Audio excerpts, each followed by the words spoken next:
All right, this is another great ab exercise. I really like doing this one. This is the cable crunch on a Swiss ball.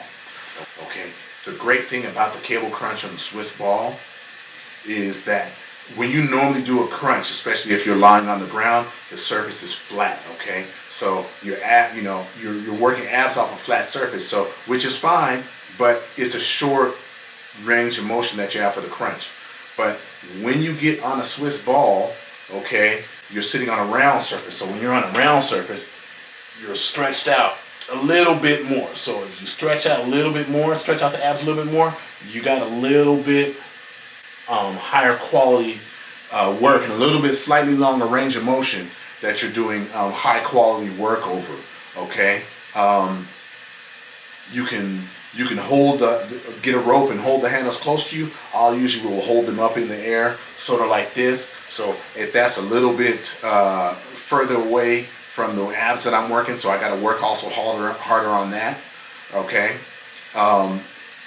Also, depending on which side of the ball you're on. So if I'm here and the ball is on my back, the more that I go back this way over the ball, the harder it is going to be. It's going to be, but it's also going to be harder for me to stabilize myself. Okay?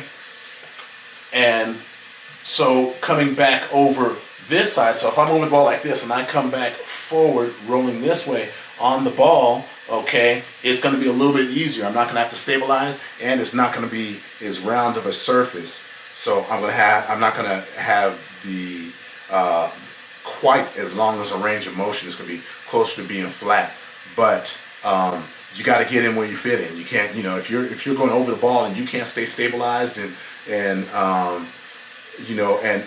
perform the exercise well, then you slide back over on the other side,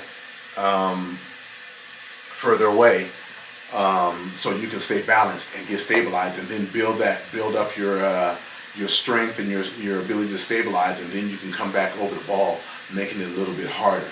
Okay, so that's something to think of with the cable crunch or the Swiss ball cable crunch. And then also you got to remember there's a difference between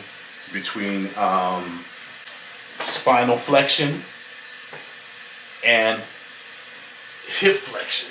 Okay, so remember, when we're working the abs, we're really more thinking about flexing the spine